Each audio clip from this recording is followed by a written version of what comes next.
Good morning, everyone. I am Swagata. I'm Imani And we are third year chemical engineering students. at BT22CME015 Nagpur, And we are working on our transport phenomena mini project. and our topic is diffusion with homogeneous chemical reactions.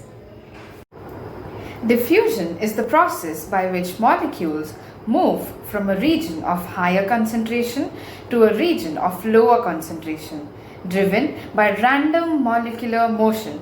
It is a fundamental transport phenomena occurring in gases, liquids, and solids, and it plays a very crucial role in various natural and industrial processes. But what happens when these molecules react while they diffuse? That's what we'll explore in diffusion with homogeneous chemical reaction. Alright, Himani. Now I'm going to spray a perfume and I bet you can smell it in just a few seconds. Yeah, I can already smell it. But how did it get to me so fast? That's because of diffusion. So, when I sprayed the perfume, the molecules spread out and moved randomly through the air, from where there's a high concentration to a place where there's a low concentration. So the perfume spreads out on its own? Exactly. The molecules keep moving and bouncing off air particles until they're evenly spread out throughout the room. And that's why, after a while, we all can smell it. That's cool. Now I know why I can smell food from the kitchen even before I walk in. Exactly. Similarly, ink diffusing into water. Also, while making tea leaves diffusing into milk.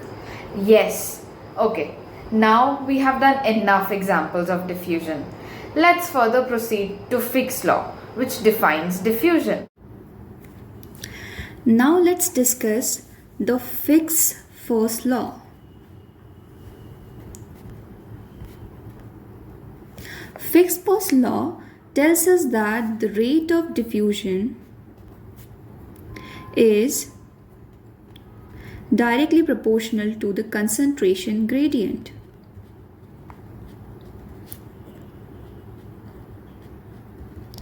In simple words, the more the difference in concentration, the faster the particle move.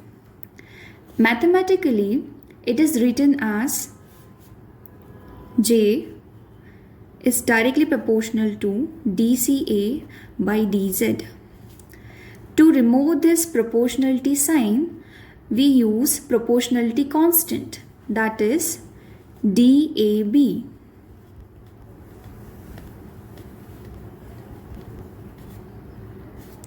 Where DAB, it is the diffusivity of A in B.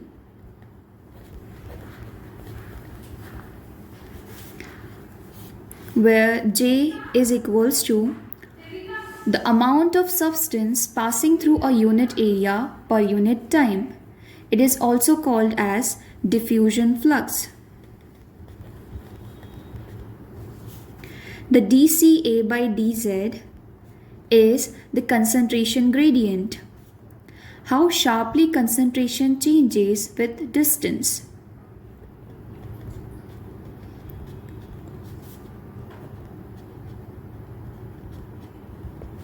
Here, in this equation, negative sign is also there, which denotes that the diffusion occurs in the direction of decreasing concentration.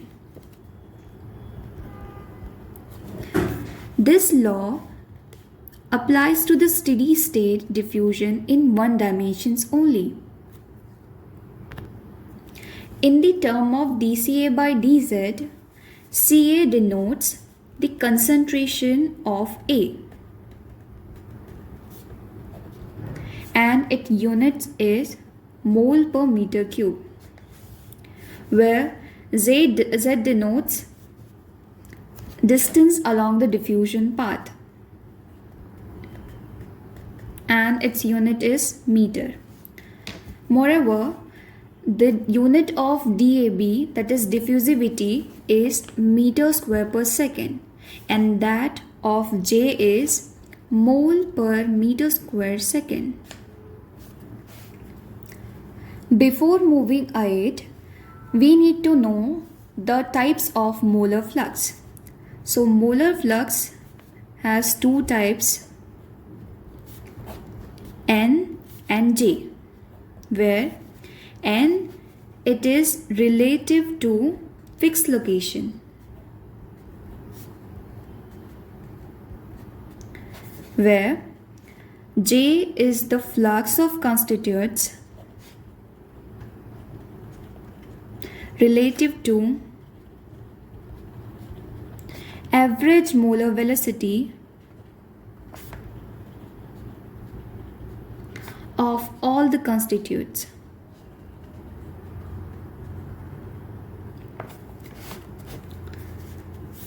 To get the final equation of the binary system, we need to know some more key terms. U, which is equals to molar average velocity, and for binary system,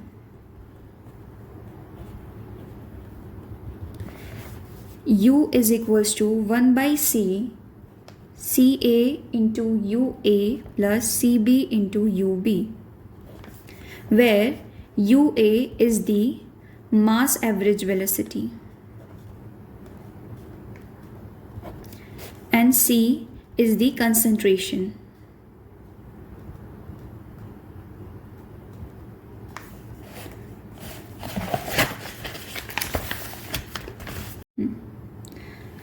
The molar flux velocity relative to the stationary observer is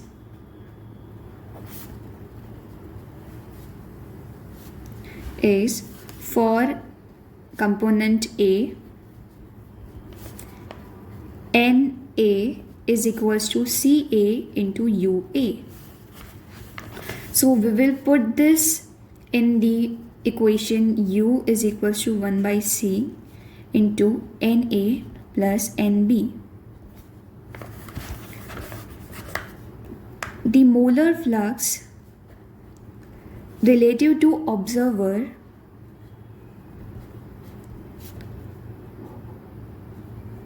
moving with molar average velocity is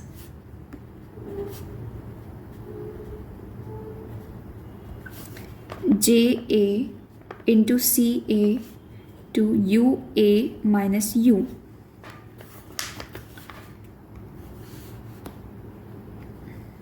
We can substitute the U from this equation. JA is equals to CA UA minus 1 by C NA plus NB. This, now we can multiply this CA with these terms, CA into UA minus CA upon C into NA plus NB.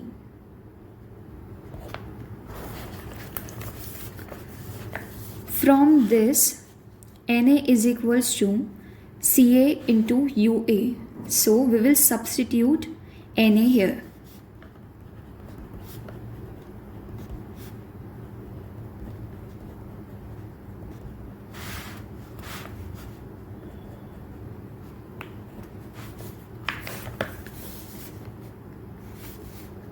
We can arrange this equation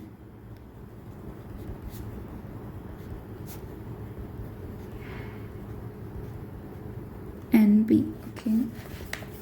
So we know from the Fick's first law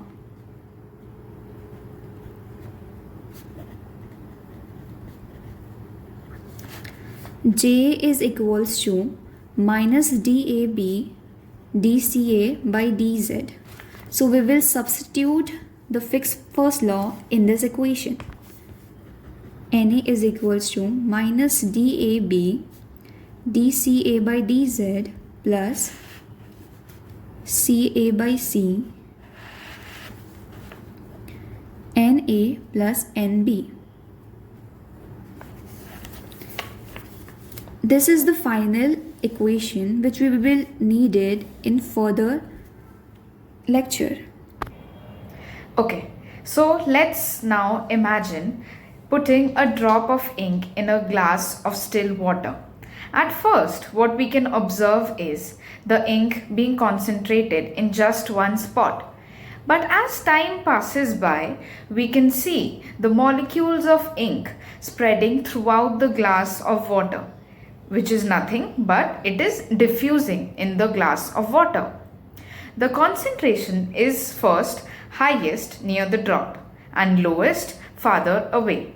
Over time, we can see the full glass of water getting into the same color, that is uniform color. This whole process is beautifully explained by the Fick's law. How the molecules of ink move from high concentration to low concentration with the rate depending on how fast they can move through the water and how steep the concentration gradient is. So, diffusion isn't just a scientific term, it's a silent process happening all around us, governed by elegant laws like Fick's. So the topic we have got is diffusion in a homogeneous chemical reaction. So first, let's understand what a homogeneous chemical reaction means. Homogeneous reactions refer to chemical reactions that take place entirely within a single phase, whether it is a gas, a liquid, or a solid. In contrast to heterogeneous reactions, which occur at interphases between two different phases, homogeneous reactions have all the reactants and products distributed uniformly in the same phase. These reactions are often easier to analyze mathematically when compared to heterogeneous reactions because of the absence of phase boundaries which are present in heterogeneous reactions. A very common example of homogeneous reaction is the acid-base neutralization in water, where both the acid and base are in liquid phase. So, diffusion with a homogeneous chemical reaction occurs when a substance moves through a medium while simultaneously undergoing a chemical transformation. This phenomena is common in chemical reactors, biological systems, and environmental processes. Now, let us state or see some real life examples of diffusion with homogeneous chemical reaction that we encounter daily. Number 1. Oxygen absorption in bloodstream. When we breathe in or we take in oxygen, the oxygen diffuses into our bloodstream. Number 2. Carbon dioxide absorption in soft drinks. The cold drinks or the soft drinks which we drink every day on a very daily basis have all carbon dioxide absorbed into the soft drinks. Respiration in plants. The plants also require oxygen and CO2 for their daily processes. So, the CO2 or oxygen is taken in by plants using the phenomena of diffusion.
As mentioned in the earlier problem, we were provided with a glass system, a beaker, where we had a gas layer A and a liquid layer B. And we were told that the gas A diffuses into liquid B. The liquid B layer is stagnant, and the reaction which takes place between A and B is irreversible first order reaction,